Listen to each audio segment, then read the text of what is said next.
On November 28, 1940, a man walked into the cloakroom of the Sherry Netherland Hotel in Manhattan. He was 53 years old, impeccably dressed, and carrying a secret that had haunted him for months. He pulled out a .32 caliber pistol and ended his life with a single shot. His name was Jesse Livermore, and he had once been the most famous trader in America. He had made and lost 4 separate fortunes, totaling more than $100 million in today's money. He had predicted the greatest crashes in Wall Street history, and in the end, he died nearly broke, alone, and convinced he was a failure. This is the story of a man who mastered the art of trading but never learned to master himself. Jesse Livermore was born in 1877 in Shrewsbury, Massachusetts, to a family of dirt-poor farmers. His father wanted him to quit school and work the land. At 14, Jesse ran away. He arrived in Boston with $5 in his pocket and a gift for numbers that bordered on the supernatural.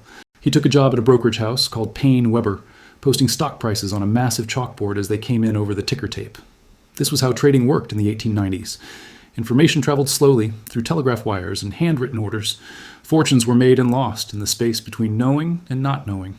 Jesse watched the numbers flow past him, hour after hour, day after day, and he began to see patterns that no one else could see. The way prices moved wasn't random. There was a rhythm to it, a language written in the fluctuations of the market. At 15 years old, Jesse Livermore made his first trade. He took his meager savings of $3.50 and placed a bet on a stock through a bucket shop. Bucket shops were the underground casinos of American trading, illegal gambling dens where working-class men could speculate on stock movements without actually buying the stocks themselves. They were fast, unregulated, and brutal. Most people lost everything. Jesse won. Then he won again, and again. By the time he was 16, he had turned that $3 into $1,000. The bucket shops began to notice. This kid with the cold eyes and the perfect memory was bleeding them dry. One by one, they banned him from trading. He became known as the Boy Plunger, a nickname that would follow him for years. So Jesse moved to New York City. He was 21 years old and carried with him $10,000, a fortune for someone his age in 1898. He walked onto the floor of the New York Stock Exchange, expecting to dominate it the way he had dominated the bucket shops. Instead, he lost everything in 6 months. The real market was different. It moved slower, with deeper currents and hidden forces he didn't yet understand. Jesse Livermore, the boy genius of Boston, went completely broke. This would become the pattern of his life. Rise and fall, fortune and ruin, over and over again, like waves crashing against stone. But Jesse was relentless. He borrowed money, returned to the bucket shops to rebuild his capital, and came back to Wall Street. This time, he studied the market with the intensity of a scientist. He kept detailed notebooks, recording every price movement, every pattern, every psychological shift he observed. He developed a system based on what he called pivotal points, moments when the market revealed its true direction. He learned patience. He learned to wait for the perfect moment, then strike with overwhelming force. By 1906, Jesse Livermore had rebuilt his fortune. He was 29 years old and had accumulated $250,000 through disciplined trading. Then came the earthquake that would make him a legend. On April 18, 1906, at 5:12 in the morning, the earth beneath San Francisco began to shake. The earthquake lasted less than a minute, but the fires that followed burned for 3 days. More than 3,000 people died. 80% of the city was destroyed. It was one of the worst natural disasters in American history. Jesse Livermore was in New York when the news arrived. While the rest of the country reacted with horror and sympathy, Jesse saw something else. He saw an opportunity. The insurance companies would be devastated by the claims. Their stock prices would collapse. So Jesse began selling short, betting that the stocks would fall. He borrowed shares he didn't own, sold them at the current price, and waited for the collapse so he could buy them back cheaper. The insurance stocks did exactly what Jesse predicted. They plummeted. In a matter of weeks, Jesse Livermore made $250,000 from the San Francisco earthquake. When word got out about his trades, the public was horrified. How could someone profit from such tragedy? But Jesse didn't care about public opinion. He cared about reading the market correctly. And the market, he understood, had no morality. It simply moved. This trade established something crucial in Jesse's mind. The market rewarded those who could detach themselves from emotion, who could see clearly when everyone else was blinded by fear or sentiment. It was a lesson that would serve him well. It was also a lesson that would eventually destroy him. The next big moment came in 1907. The American financial system was fragile, built on speculation and weak banks that lent far more than they could cover. In October, panic swept through Wall Street. A scheme to corner the copper market collapsed, triggering a chain reaction of bank failures. Crowds gathered outside banks desperate to withdraw their money before the institutions went under. It was a classic bank run, and it threatened to collapse the entire economy. Jesse Livermore watched the panic build and made his decision. He went short on the market, betting everything that stocks would continue to fall. As the panic intensified, Jesse's profits soared. He made over $1 million in a single day, an almost unimaginable sum in 1907. At 30 years old, Jesse Livermore was a millionaire many times over. He was also, for a brief moment, the most hated man on Wall Street. The financier J.P. Morgan himself intervened to stop the panic, orchestrating a bailout of the failing banks and brokerage houses. During a tense meeting at the stock exchange, Morgan sent word to Jesse Livermore asking him to stop short selling because it was driving the panic deeper. It wasn't a request. It was an order from the most powerful man in American finance. Jesse complied. He covered his short positions and stepped back. The market stabilized. The crisis passed. But Jesse had learned something profound. He had the power to move markets. His trades were large enough, aggressive enough, to accelerate crashes or fuel rallies. It was intoxicating. It was also dangerous, because the bigger he became, the more enemies he made. Other traders studied his movements, trying to predict his next move. Brokers spread false rumors to trap him. The market, which had once been his playground, was now watching him back. For the next decade, Jesse Livermore traded with mixed results. He made fortunes and lost them with equal speed. In 1915, he went bankrupt again, owing more than $1 million to creditors. He declared insolvency, but refused to walk away from his debts. He made a promise to pay back every penny, a promise that would take years to fulfill. The sense of honor of personal responsibility was central to how Jesse saw himself. He might lose money, but he would never cheat. By 1917, America had entered World War I, and the economy was booming on wartime production. Jesse had clawed his way back to profitability through careful, disciplined trading. He was wealthier than ever, living in a mansion, driving custom cars, married to a beautiful woman named Dorothy. But Jesse was restless. The war economy created artificial conditions in the market. Everything was going up, and Jesse distrusted markets that only moved in one direction. He was waiting for something bigger, something catastrophic. It came in 1929. The Roaring Twenties had transformed America.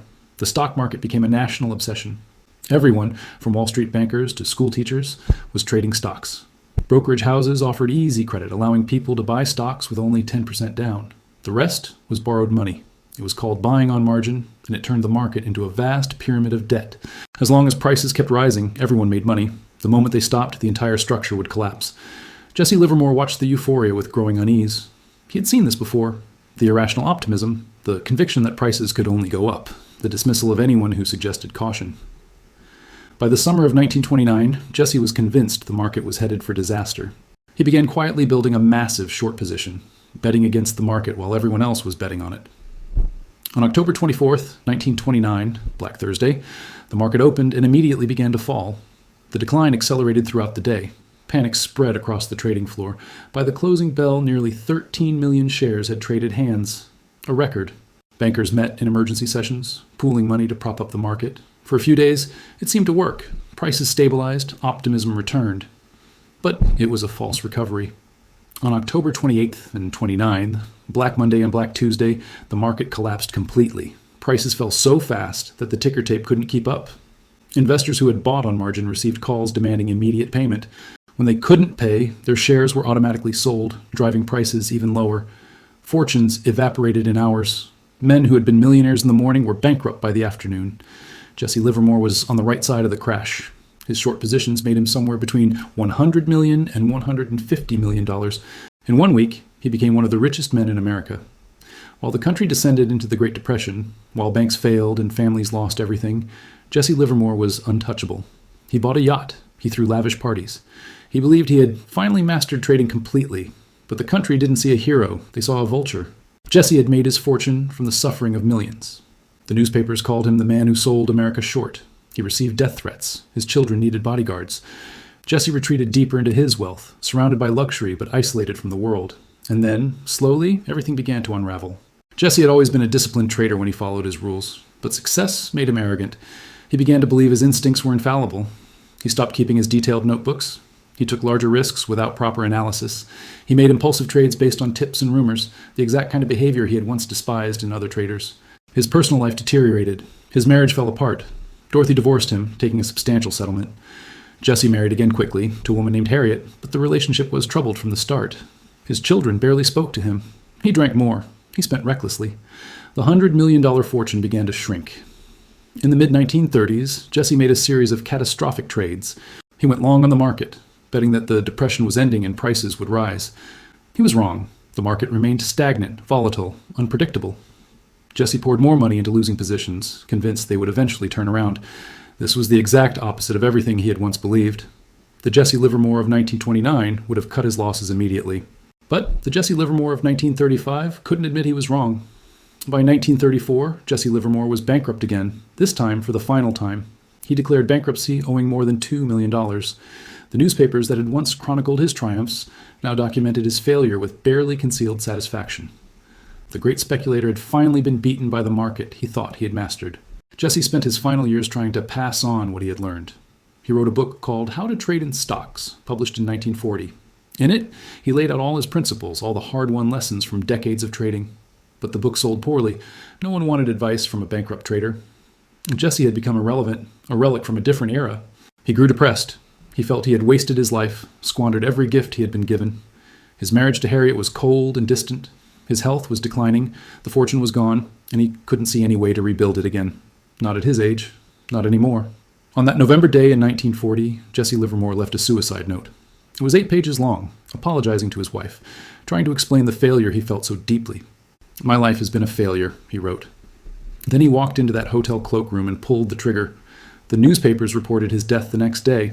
Most of the obituaries focused on his past glories, the crashes he had predicted, the fortunes he had made. Few mentioned that he died with less than $10,000 to his name. The man who had once made $100 million couldn't afford to pay his hotel bill. Jesse Livermore's story became a legend on Wall Street, passed down through generations of traders. Some see him as a cautionary tale about greed and hubris. Others see him as a tragic genius, a man who understood the market better than almost anyone, but couldn't control his own psychology. The truth is, probably somewhere in between. What's undeniable is that Jesse exposed something fundamental about trading that remains true today.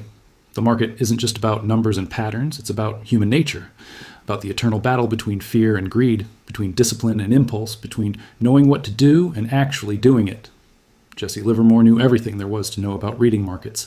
He had proven he could predict crashes, identify opportunities, and execute trades with perfect timing. But knowing and doing are different things. And in the end, it was his inability to master himself, not the market, that destroyed him. He once wrote that the most important thing in trading was to control your emotions, to never let hope or fear dictate your decisions. But Jesse himself could never fully follow that advice. When he was winning, he became overconfident. When he was losing, he became desperate. The patterns he could see so clearly in the market, he was blind to in himself. The parallels to modern trading are impossible to ignore. The technology has changed. The speed has increased. But the fundamental dynamics remain the same. Markets still move on waves of optimism and panic. Traders still convince themselves that this time is different. The crowd still rushes in at the top and flees at the bottom. And individuals still believe they can beat the market through intelligence and discipline, only to discover that their greatest enemy was never the market at all. It was the person staring back at them in the mirror. Jesse Livermore died believing he was a failure. But his legacy lives on in every trader who has ever faced the same struggles he did. The temptation to overtrade, the difficulty of cutting losses, the seduction of believing you finally figured it all out.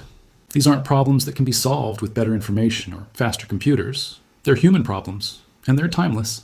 In his book, published just months before his death, Jesse wrote one final piece of advice. "There's nothing new in Wall Street," he said. "There can't be, because speculation is as old as the hills. Whatever happens in the stock market today has happened before and will happen again." He was right. The patterns repeat endlessly. The names change. The technology evolves, but the essential story remains the same. Because markets are made of people, and people don't change. We still feel fear when we should be greedy. We still feel greedy when we should be afraid. We still believe we're different, special, immune to the mistakes that destroyed everyone who came before us. Jesse Livermore spent his entire life trying to beat the market. He succeeded more spectacularly than almost anyone in history. He also failed more completely. In the end, the market didn't beat him. He beat himself. And somewhere in that tragedy lies the most important lesson trading has to teach. The market always wins. Not because it's smarter or stronger, but because it's patient. It waits for you to make mistakes. It waits for you to become overconfident or desperate or careless. And when you do, it takes everything. Jesse Livermore understood this intellectually, but understanding isn't enough. It never has been. And perhaps that's the real lesson of his life. Not that trading is impossible, but that knowing the rules and following them are two entirely different things. One requires intelligence, the other requires something much harder to find: the strength to master yourself.